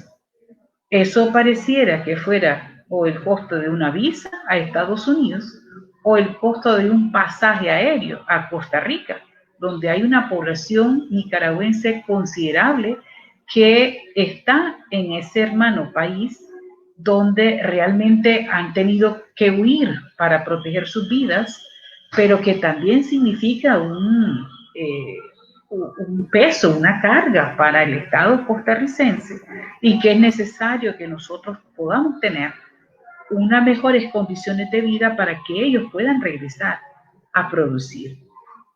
El Estado nicaragüense solamente le interesó que la población continuara trabajando como que fuera normal, pero nosotros nos preguntamos, ¿cómo puedo yo ir a trabajar cuando enterré a mi madre, o a mi padre, o a mi esposo, o a mi hijo? El Estado de Nicaragua no le interesaba de si tú estabas enfermo o no estabas enfermo. Le interesaba que tú trabajaras, porque la economía no podía pararse. Y nosotros decimos, si la vida de las personas es primero, entonces el Estado de Nicaragua va a tener que repensar cómo va a mejorar su economía. Pero lógicamente esa actitud venía fundamentalmente porque aún tenemos secuelas de la crisis social que inició en 2018 y que todavía la policía pues persigue a las personas que se oponen al gobierno. Entonces, la pandemia nos encontró en una situación de conflicto, de sálvese quien pueda. El Estado no reconocía la pandemia, inclusive lo que mencionaba, invitaba a actos masivos, y la población sin ese conocimiento lo que tuvo que hacer es encontrar su propia información para poder salvar su vida. Gracias al Internet, diría yo que es una herramienta muy importante. La población entendió que había crisis. El caso de Guayaquil, de Ecuador, nos impactó fuerte. Temíamos nosotros de que eso también pudiera pasar acá. Gracias a Dios que no fue a ese nivel, pero para Centroamérica, para un país pobre como Nicaragua, pues impactó bastante fuertemente. Lo que hicimos nosotros, como no había información del Ministerio de Salud en la región, en la costa Caribe, tuvimos nosotros que traducir nuestro propio documento en 4 idiomas, en el castellano, en el inglés criol, en mayagna y en miskito, para que la población pudiera entender que la pandemia era algo grave y que teníamos que cuidarnos. También en la radio, de manera frecuente, tuvimos que explicarle de que uno no podía hacer nuestros rituales porque había contaminación y había que protegerse también.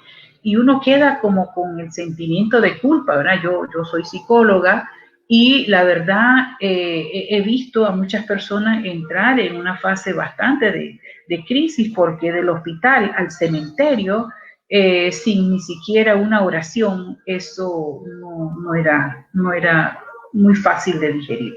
Y también, ¿verdad? Hay un grupo de psicólogos que nos reunimos pues para brindar, por lo menos por teléfono, algunas ayudas a esta población que necesitaba ser atendida. Y yo creo que lo importante ha sido también que nuestras comunidades son pequeñas y hay ese núcleo de familia, de comunidad bastante cerrada, y eso también ha permitido mantener este tejido social. Entonces, nos quedan prácticamente entender, bueno, de aquí para mañana, ¿qué es lo que vamos a hacer? la curva en Nicaragua no ha bajado y por el comportamiento puede volver a subir y nos va a dilatar más tiempo en recuperarnos que otros países que han tomado por lo menos algunas medidas para mejorar las condiciones. Entonces, en eso estamos, ¿verdad? Lo que se hace siempre, ¿verdad? El llamado a la atención.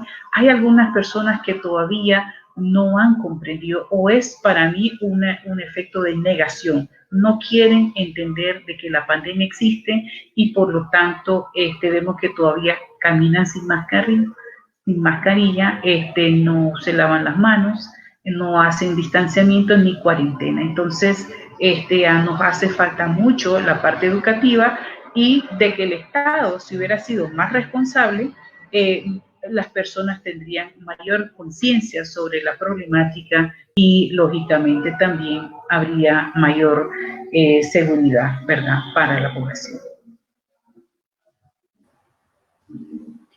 Gracias, Tulín. Bueno, yo acá cuando hablo de cómo están nuestros territorios de favelas en Brasil, siempre digo que la pandemia no generó nuestros problemas, sino que funciona como un lente de aumento que os convierte en algo de que los ojos no pueden escapar, y que entonces mucha gente que antes no quería ver, ahora está obligada a ver problemas tan duros que nos atravesan a nuestros pueblos. Pero hablando justamente de lo normal que decías también, yo hablaba otro día con compañeras de acá y que mucha gente habla de que regresemos a la normalidad. Y yo siempre estoy pensando que la normalidad de antes de la pandemia tampoco era una vida buena y digna a nuestros pueblos y a nuestras comunidades. Quizás la norma no sea una norma donde estemos nosotros y nosotras como pueblos contempladas. Quizás la norma sea excluyente. Quizás la norma es algo que tengamos también que cambiar, pensando el futuro no como un regreso a la situación de antes, pero sino pensar que si la pandemia funciona como un lente que amplía los problemas, quién sabe pueda ser también un lente que amplía lo que son nuestras potencias, porque decían, creo que todas, de las medicinas ancestrales, de las sabidurías ancestrales, de la autoorganización de las comunidades, del rol de las mujeres afro en esta organización comunitaria, y tantas cosas que también se amplían y que también podemos ver con la fuerza que tienen, ¿no? Y en este sentido es que avanzo para la tercera y última pregunta.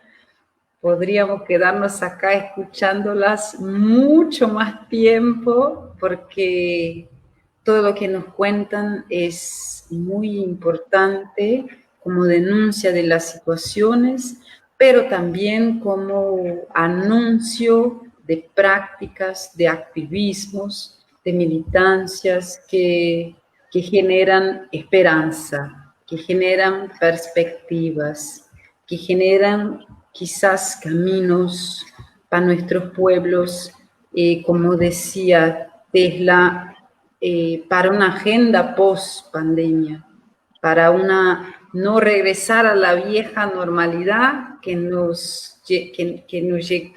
con que llegamos hasta esta situación, sino que producir una nueva condición de vida post-pandemia con las lecciones que ella nos trae también y con lo que amplía. Entonces, como última cuestión, y también como el espacio para que hagan sus últimas consideraciones con lo que quieran decir, con lo que sea importante. Y les pregunto, ¿cuáles son en la mirada de ustedes las perspectivas de futuro, a futuro, para la defensa y protección de estos territorios donde están, de sus comunidades y de los derechos humanos del pueblo afro en sus países, en sus hogares? Y por entonces que también sus últimas palabras junto con esto. Entonces ahora sería, tocaría a ti, Tesla, comenzar. Si nos brindas, la palabra es tuya. Muchísimas gracias. Tal como ya apuntaba, es necesario establecer, definir una línea de tiempo para la acción. Es necesario tener una agenda de qué vamos a hacer después de esta pandemia, una vez que esta pandemia cese, cuál va a ser la línea de acción. Definitivamente hablar de la normalidad, tomando como referencia el como estábamos antes, creo que no es tan acertado, porque ya teníamos conflictos serios y esta pandemia, el impacto de esta pandemia es como un diagnóstico repentino. Normalmente se hacen diagnósticos, se hacen análisis, investigaciones, uno se toma 6 meses, un año analizando, investigando. Esto llegó y desnudó todo lo que hay que desnudar, por decirlo de alguna forma, ¿no? Esto llegó y nos puso sobre la mesa todas las debilidades, todo lo que hace falta por hacer y todo lo que se está haciendo y no está dejando buenos resultados. Entonces, hablar de retornar a la normalidad definitivamente no es asertivo. Creo que debemos ponernos como visión, definir una agenda, qué vamos a hacer, qué se necesita hacer, qué lecciones aprendidas nos deja esta pandemia con el pueblo respecto al tema de la defensa de nuestros territorios, a la preservación de nuestra cosmovisión como cultura, como pueblos. Creo que amerita un trabajo más profundo, amerita trabajo de equipo, amerita concientización. Y creo que ese es un trabajo que ya se está haciendo a través de los años, pero también estamos viendo cuáles son esas brechas que hay entre el trabajo que se ha estado haciendo, lo que falta por hacer y esos resultados, ese objetivo hacia el cual queremos llegar. En la defensa de los territorios es un tema toral, es un tema básico, indispensable, esencial en la lucha de los pueblos. Es un tema que le compete a la mujer, porque como ya hemos estado planteando, las mujeres están frente a esta lucha. Las mujeres están ahí tratando de preservar no solo la idiosincrasia de los pueblos, sino también los recursos, lo que al pueblo le pertenece. Están tratando de hacer que se respete nuestra autonomía y ese es un trabajo bastante arduo y un trabajo en el cual post pandemia debemos sumarnos todos. Estos espacios son necesarios precisamente para poder socializar y poder decir, necesitamos sumar, necesitamos que se sumen, necesitamos que todas las personas que de alguna forma pueden generar un impacto, que las personas que pueden influenciar a otros se sumen a este esfuerzo para que podamos resguardar y podamos resistir como pueblo. En el tema de la salud, es importante poder reglamentar, poder definir, poder registrar nuestros saberes ancestrales. Para el caso en Honduras tenemos experiencias que no están científicamente probadas, pero actualmente hay una o dos comunidades donde ya se oficializó que hay casos de COVID-19, comunidad de Garífuna, y donde no hemos tenido casos que han tenido que llegar a ser hospitalizados precisamente porque la comunidad, los médicos que manejan y conocen de la medicina ancestral, de la medicina tradicional, han estado poniendo al servicio de la comunidad esos saberes y a través de esos saberes han logrado restablecer la salud de nuestros hermanos. Y esas son experiencias que se deben registrar, que se deben investigar un poco más. La ciencia también debe empezar a abrir espacio a los saberes ancestrales porque tenemos mucho que aportar. Y de hecho hemos aportado a lo que ya llaman ciencia, solo que no se nos ha dado el reconocimiento sobre lo mismo, pero sí es sumamente necesario y exigir lo que nos corresponde. Creo que es momento que los gobiernos, es momento que se empiecen a saldar esas deudas en temas de salud, en temas de justicia. Hay una impunidad que nos está afectando enormemente. Tenemos mujeres que están sufriendo, que están denunciando y no se está castigando a sus agresores. Tenemos discriminación, que no hay acciones concretas para poder trabajar en ese sentido. Tenemos mujeres abusadas, tenemos mujeres que no están siendo retribuidas en términos de sus derechos laborales para el caso, y tampoco hay justicia, tampoco hay quien lo respalde. Siempre es el mismo pueblo, a través de las organizaciones de la sociedad civil que tenemos en las comunidades, los que responden, los que respaldan. Entonces tenemos que hacer incidencia, como decía anteriormente, los espacios de participación política para la toma de decisiones son sumamente importantes. Debemos llegar a esos espacios y deben llegar las personas idóneas, porque también ese es un tema, que deben llegar aquellas personas que tomen en cuenta la agenda del pueblo, que sean conscientes de la realidad de su comunidad y estén en capacidad de llevar esa realidad a una gestión que se pueda concretar. Personas que hayan sido validadas por la comunidad misma y cuenten con el respaldo. Entonces, esas son las acciones en temas de salud. Hay brechas, hay desafíos post-COVID, también se tienen que atender. La seguridad alimentaria va a ser un tema bastante crítico.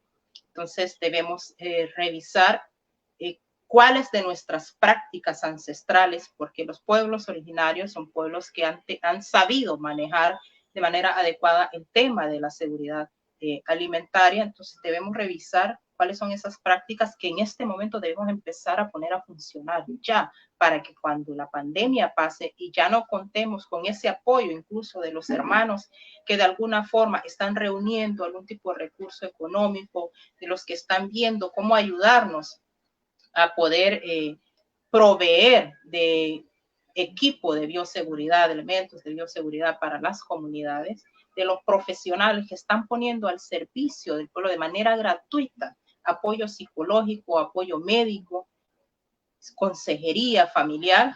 Entonces debemos empezar también a ver cómo vamos a seguir haciendo estas acciones de manera un poco más organizada, porque como es atención en crisis en este momento, se organizó, se está haciendo, pero debemos tener la claridad de cómo vamos a seguir después, ya dentro de lo que vamos a llamar normalidad después, pero con estas acciones que van a cambiar los paradigmas de que somos comunidades pobres. No somos comunidades pobres, somos comunidades ricas en recursos, somos comunidades con muchas personas capacitadas e inteligentes, y es cuestión de que nos organicemos y tengamos que ir por lo que nos pertenece, y que es el respaldo, es la cuota que nos corresponde de los recursos, incluso que se administran a través del Estado, para que nuestras comunidades puedan tener lo que se merecen.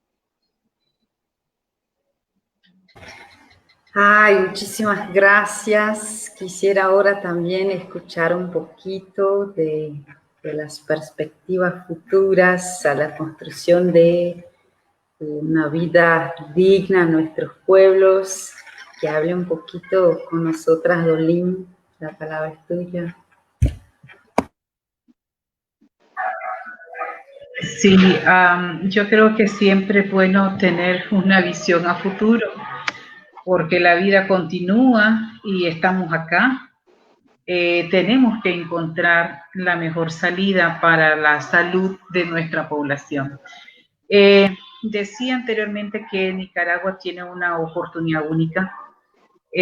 Hay toda la iniciativa de un cambio social, político profundo. Digo de esta manera porque el manejo de la crisis, el manejo de la pandemia, confluye, y acuerdo muy bien contigo, Elena, de que la pandemia vino a destapar, a descubrir aquellas cosas que estaban, no se había podido reflejar. Hoy, pues tampoco pueden decir de que no existe, sino que simplemente ahora es hacer ese cambio. Hay que contar con gobiernos más responsables, hay que contar con una ciudadanía más consciente y por lo tanto creo yo que estamos en una posición de privilegio, porque yo dentro del caos siempre hay que encontrar la salida. Decía un profesor de que cuando ya entraste a la mitad del bosque, ahora nos toca salir. Y ahora la salida en Nicaragua es, en primer lugar, para los pueblos afrodescendientes indígenas, es el respeto a nuestra autonomía, el respeto a nuestras tierras comunales. Nosotros nos organizamos en una alianza de pueblos indígenas y afrodescendientes. Es muy heterogéneo el grupo. Son pueblos también del Pacífico Centro y Norte, del Pacífico de Nicaragua y de los pueblos de la costa Caribe. Entendemos que nuestra condición como indígena y afrodescendientes siempre ha estado en medio de opresiones, en medio de discriminaciones, en medio de persecuciones, y ahora si se le agrega de que en la costa Caribe abogamos de que somos el pilar del desarrollo económico por los recursos que existen y tenemos derecho a que esos recursos pues puedan ser distribuidos de manera equitativa para el desarrollo nuestro. Entonces, puedo mencionar de que con el gobierno actual las cosas no van a cambiar. Por lo tanto, es necesario un nuevo gobierno para que los intereses y esa perspectiva de desarrollo pueda darse. Y debo de mencionar de que los costeños estamos en ese contexto de demandar inclusive a las nuevas propuestas de que respeten estos derechos. El desarrollo de la economía, la seguridad alimentaria, la seguridad ciudadana, el respeto a nuestros derechos humanos es fundamental. Y si el Estado de Nicaragua o cualquier gobierno que se instale de aquí a futuro no entiende esos procesos, entonces la lucha continúa. Nosotros, como personas de la costa Caribe, estamos conscientes de nuestros derechos. Tuvimos que crear nuestras propias universidades para poder solventar un poco sobre la educación universitaria. Por lo tanto, ya se imaginan, han sido procesos bastante largos, han sido procesos que nos han permitido de alguna manera avanzar hasta donde estamos y vamos a continuar con eso. Nosotros también necesitamos de que el sistema judicial sea por lo menos parejo, es decir, que no puede ser de que porque uno viene de las comunidades indígenas y afrodescendientes, tu derecho sea menos que el resto de la población. No puede ser que cuando nosotros demandemos autonomía, pues el Estado lo ve como que si nosotros queremos una independencia del Estado. Lo que nosotros necesitamos es que nos respeten justo lo que establece la Constitución política. Y para eso nosotros decimos no se necesita estudiar, simplemente de tener la voluntad de hacer las cosas bien. Por lo tanto, post pandemia nos deja un reto muy importante. Decía de que las remesas familiares de las personas que han estado trabajando fuera del país, porque muchos han tenido que emigrar, ha afectado fuertemente la economía de la familia y por lo tanto es encontrar esa salida. Nuestro mercado siempre ha sido el Caribe, el Estado no ha querido hacerlo. Hasta cuando ellos tengan una visión clara de dónde ellos pueden explotar las cosas. Quieren hacer un proyecto de aguas profundas.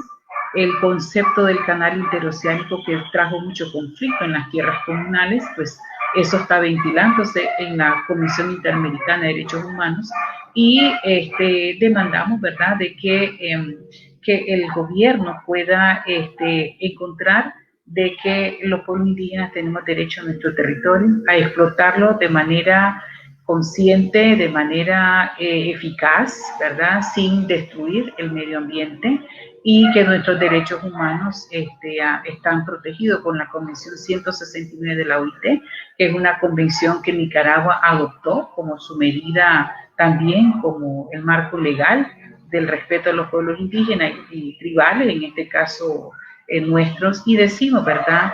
Y a modo de broma, de que los pueblos negros no pedimos venir a América en estas condiciones, y ya estamos acá y tenemos derecho, y por lo tanto, ¿verdad? Nosotros no podemos desarraigarnos por una segunda vez al Estado querer despojarnos de estos derechos. Nos ha costado mucho, son 400 años de lucha, especialmente, ¿verdad? La lengua, la cultura, estamos sobreviviendo un holocausto producto de la trata del esclavismo, ¿verdad? Y que ahora en este siglo XXI nos toca reconstruir nuestras sociedades nuevamente, y eso nos aferramos fuertemente y decimos pues de que nos dejen vivir, porque definitivamente no somos amenazas para nadie, y nos amparamos en nuestros derechos.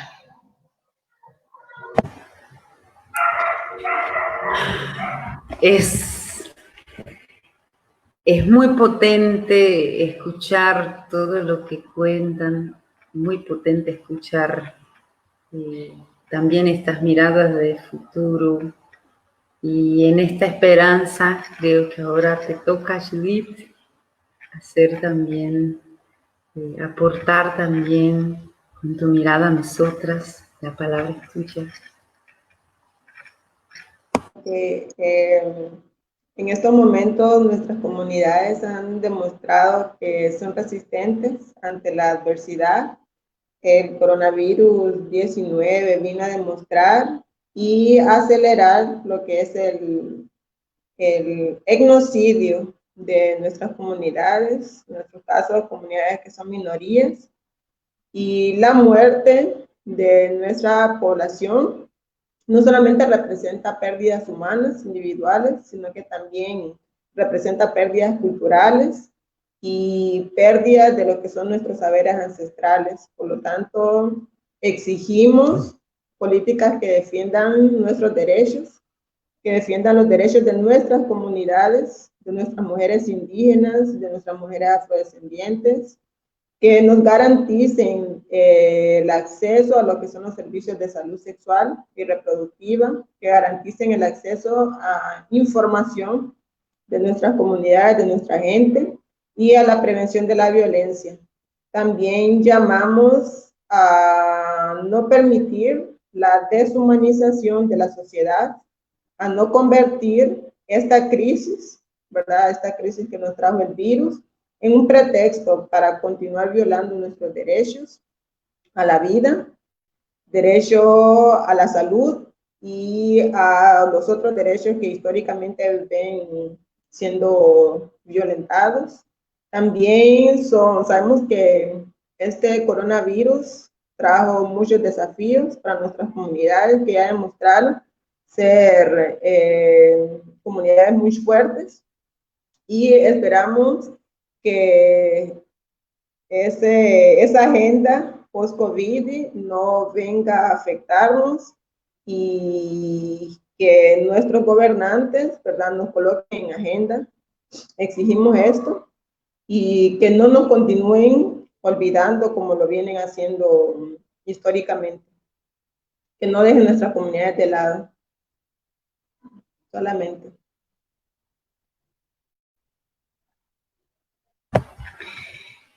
Solamente cosas tan importantes y tan esenciales. Compañeras, yo no sé si me alcanzan palabras en mi portuñol para agradecerles, para decirles. Dale.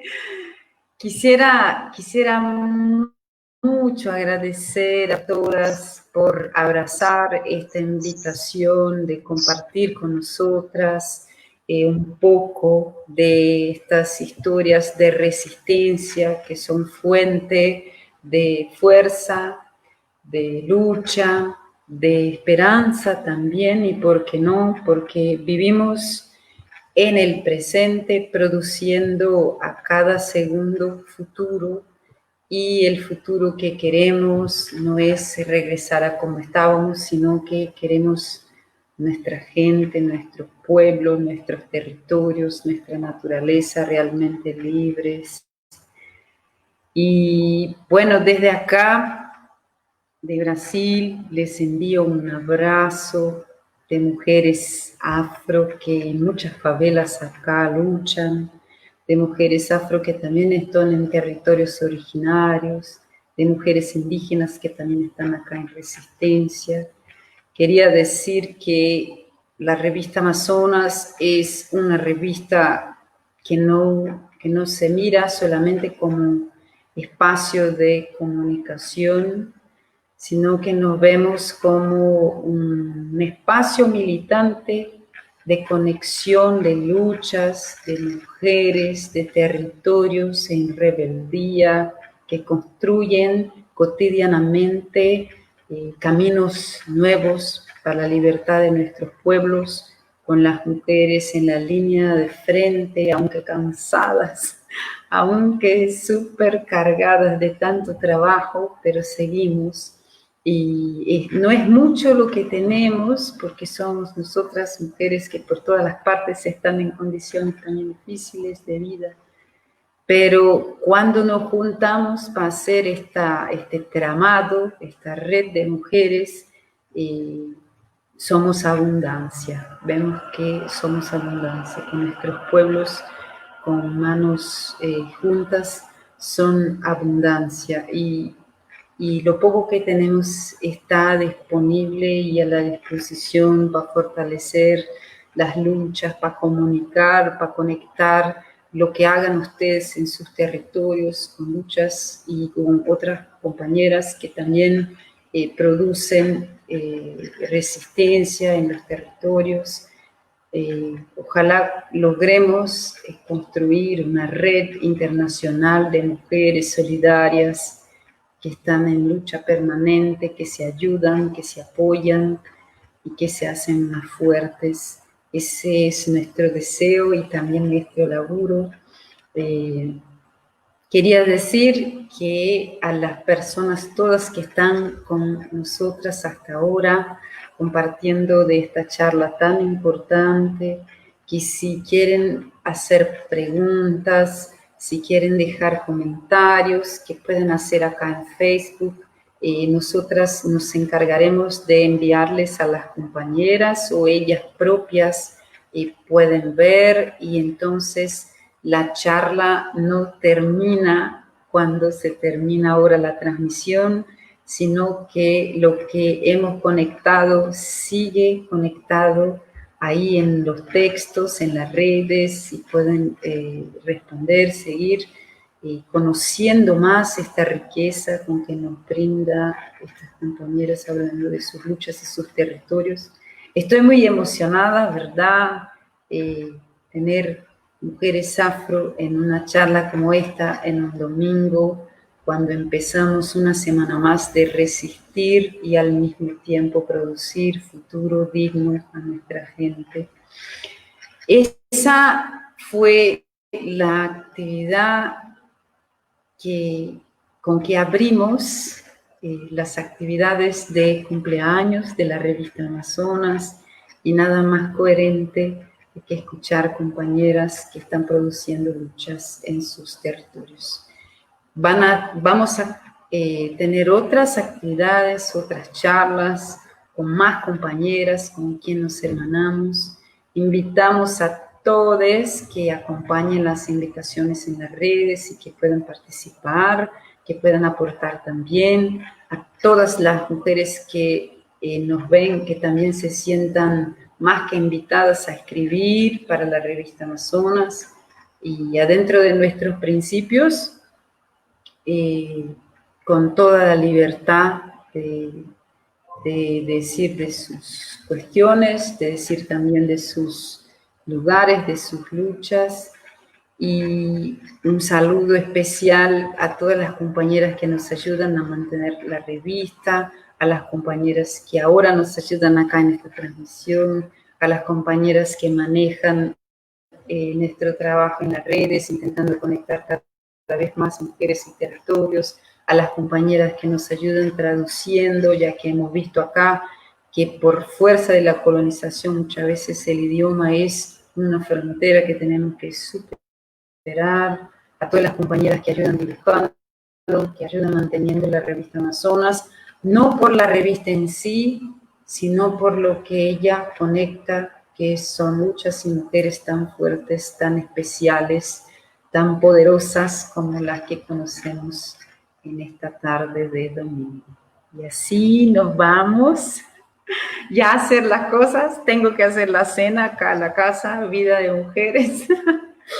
Y les quería dejar un abrazo muy fuerte, un beso, mucha fuerza, un deseo de que estemos juntas y de que esta conexión sea solamente el comienzo de una amistad solidaria entre mujeres y territorios en lucha.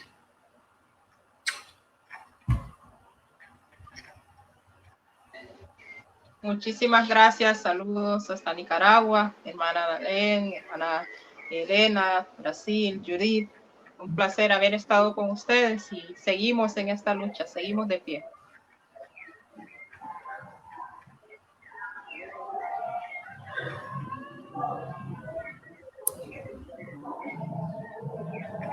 Dolin, Judith, ¿se quieren despedir? ¿Quieren saludar?